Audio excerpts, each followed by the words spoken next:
Hello everyone, welcome back to our channel. तो जैसा कि सबको पता ही है कि हम लोग जीएनएम की प्रिपरेशन करा रहे हैं अपने चैनल पे।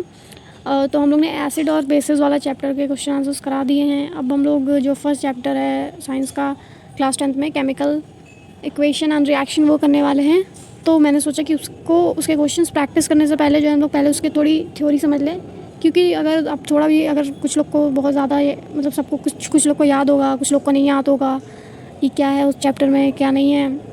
तो मैंने सोचा कि पहले बेसिक एक बार बता दें, उसके बाद से फिर हम लोग क्वेश्चंस करेंगे नेक्स्ट वीडियो में। तो ये नोट्स की वीडियो है और ये नोट्स बना भी सकते हैं, बहुत इजी ऐसे ही क्वेश्चंस आएंगे इसलिए। तो चलिए हम लोग स्टार्ट करते हैं। Chemical equation and reaction. इस पूरे चैप्टर में खाली ये बताया जाएगा कि केमिकल इक्वेशन क्या है, रिएक्शन क्या होती है, केमिकल रिएक्शन क्या होती है, केमिकल इक्वेशन क्या होती है, कैसे होती है, वही सब हम लोग जानेंगे। तो केमिकल रिएक्शन पहले होती क्या है वो जानते हैं पहले कि केमिकल रिएक्शन क्या होती है। चलिए देखते हैं। केमिकल रिएक्शन होता है कि during chemical reaction the chemical composition of substance change a new substance. Chemical reaction होता है कि किसी सब्सटेंस को हम लोग किसी दो सब्सटेंस को हम लोग मिलाएं और हमें कुछ और प्रोडक्ट फॉर्म हो, तो वो केमिकल रिएक्शन कहलाता है।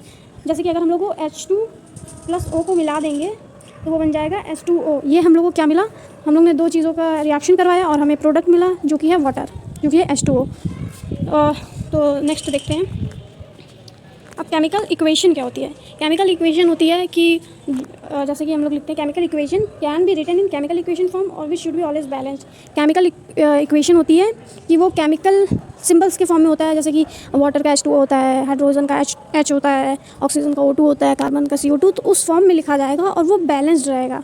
जो केमिकल इक्वेशन जो लिखेंगे वो बैलेंस्ड रहेगा। बैलेंस्ड होने का मतलब जैसे कि हम लोग ने यहाँ लिख दिया 2H2+O, तो ये क्या फॉर्म करेगा, ये फॉर्म करेगा H2O। वो तो ठीक है, लेकिन बैलेंस है कि नहीं। यहाँ पे दो हाइड्रोजन है और यहाँ दो हाइड्रोजन के मॉलिक्यूल है और यहाँ पे एक ऑक्सीजन का मॉलिक्यूल है।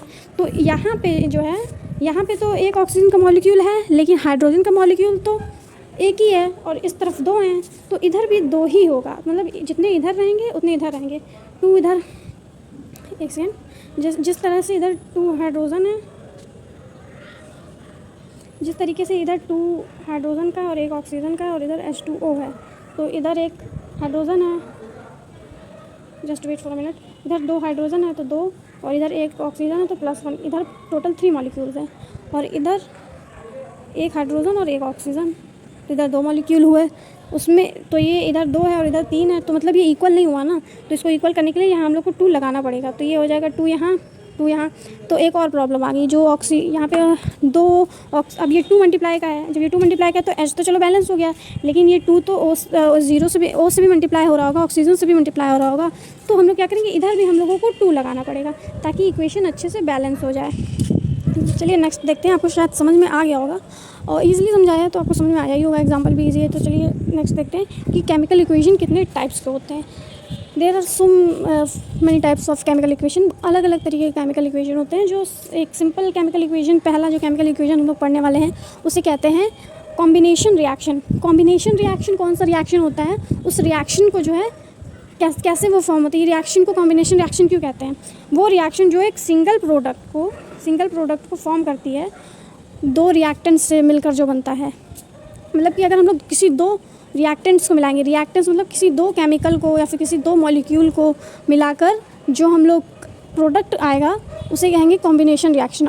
2 चीज़ों को मिलाएंगे तो एक प्रोडक्ट आएगा कोई, तो उसे कहेंगे कॉम्बिनेशन रिएक्शन।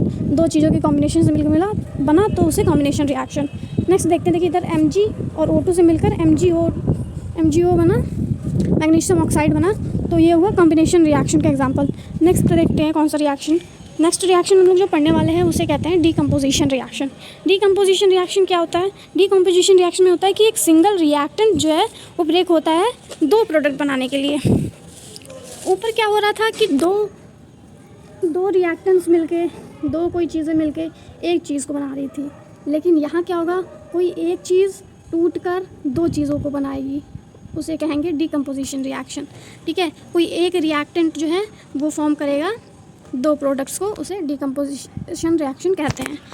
इसके एग्जांपल्स तो बहुत सारे हैं। नेक्स्ट देखते हैं हम लोग thermal decomposition reaction. Thermal decomposition reaction जैसे कि ये यहाँ पे PbNO2 इसको किया गया है, तो देखिए एक रिएक्टेंट से 2 प्रोडक्ट मिले हैं। अच्छा, एक और चीज़, जैसे कि हमने लिखा है यहाँ H2+O बना H2O। तो इधर के जो सब्सटेंस रहेंगे उन्हें हम कहेंगे रिएक्टेंट्स, और इधर के जो रहेंगे उन्हें कहेंगे प्रोडक्ट। ठीक है, ये ध्यान रखिएगा, क्योंकि अब आगे जो भी हम यूज़ करेंगे यही वर्ड यूज़ करेंगे। लेफ़्ट के लिए हम रिएक्टेंट यूज़ करेंगे और राइट के लिए प्रोडक्ट यूज़ करेंगे। नेक्स्ट देखते हैं, नेक्स्ट क्या बोल रहा है। इसमें देखिए इलेक्ट्रोलिसिस बताया है कि अगर हम लोग वाटर की इलेक्ट्रोलिसिस करते हैं तो हमें हाइड्रोजन गैस और ऑक्सीजन गैस मिलती है। इसमें ये एग्जांपल है, ये जो इलेक्ट्रोलिसिस है फोटोकेमिकल रिएक्शन है या फिर ये थर्मल डिकम्पोजिशन रिएक्शन है, ये एग्जांपल है डिकम्पोजिशन रिएक्शन के। अब नेक्स्ट जो हमारी एक इम्पॉर्टेंट रिएक्शन होती है उसे हम कहते हैं डिस्प्लेसमेंट रिएक्शन। डिस्प्लेसमेंट रिएक्शन में क्या होता है कि इसमें जो रिएक्टेंट होता है उसमें जो है थोड़ी सी चेंजेस आ जाते हैं। कैसे चेंजेस आते हैं देखते हैं हम लोग। जैसे कि यहाँ पे आप देख सकते हो एक एलिमेंट जो है डिस्प्लेस हो जाता है एक अनदर एलिमेंट से। कोई एक आता है और पहले वाले को हटा के चला जाता है। जैसे कि ये कुछ इसमें है कि जिंक और कॉपर CuSO4 है, उसमें क्या हुआ है कि जिंक अकेला था तो जिंक के साथ ये SO4 आ गया है, और यहाँ कॉपर SO4 के साथ था तो ये अब अकेला हो गया है। तो ये डिस्प्लेस कर गया है अपनी जगह से, जो SO4 है वो डिस्प्लेस होकर जिंक के पास चला गया है, तो इसको कहते हैं डिस्प्लेसमेंट रिएक्शन। नेक्स्ट रिएक्शन है हमारी डबल डिस्प्लेसमेंट रिएक्शन। सेम चीज़ होती है लेकिन इसमें जो है दो अलग अलग जगह पे पहुंच जाते हैं। जैसे कि ये है AgNO3 है और NaCl है, तो इसमें क्या होगा कि AgNO3 है तो AgNO3 की जगह ये NO3 की जगह ये Cl आ जाएगा, और NO3 जो है ये Cl के पास चला जाएगा। जैसे कि यहाँ पे AgNO3 था तो ये Cl इधर आ गया तो ये बन गया AgCl, और ये यहाँ पे NaCl था तो Cl की जगह पे NO3 आ गया तो ये बना NaNO3। नेक्स्ट रिएक्शन है हमारी रिडॉक्स रिएक्शन। रिडॉक्स रिएक्शन एक बहुत इंपॉर्टेंट रिएक्शन है, क्योंकि इसके जो अगर आपने पढ़ा होगा, अगर साइंस स्ट्रीम से आप होगे तो जो है आपने पढ़ा होगा कि फर्स्ट जो चैप्टर है केमिस्ट्री का ऑर्गेनिक में वो है रिडॉक्स रिएक्शन, और बहुत बड़ा चैप्टर और बहुत इंपॉर्टेंट चैप्टर है। तो रिडॉक्स रिएक्शन कौन सी रिएक्शन होती है? रिडॉक्स रिएक्शन वो रिएक्शन होती है जिसमें बोथ रिडक्शन और ऑक्सीडेशन होते हैं। रिडक्शन और ऑक्सीडेशन क्या होता है? जैसे कि यहाँ पे क्वेश्चन एग्जांपल देखिए, CuO है, कॉपर ऑक्साइड है, और H2 है। तो इसमें क्या हुआ है कि जो Cu है यहाँ से O हट के यहाँ चला गया। ये कुछ डिस्प्लेसमेंट रिएक्शन की तरह ही होती है, बस इसको क्या कहेंगे, जो ये O इधर आ गया है H2 के पास, तो कॉपर से O हट गया है तो ये बन गया कॉपर ऑक्साइड था, उससे O हट गया तो वो कॉपर बन गया है, तो उसमें क्या हुआ है रिडक्शन, उसको बोलेंगे रिडक्शन। और H में क्या हुआ है, O ऐड हुआ है तो उसको बोलेंगे ऑक्सीडेशन। तो इसीलिए इसको